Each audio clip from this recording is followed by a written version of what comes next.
Hey,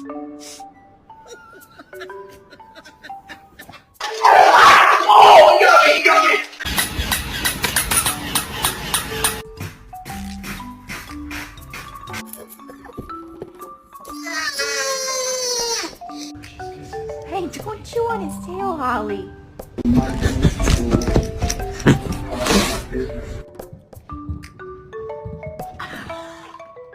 Right on the fucking, I like to be a peeping Tom if I can.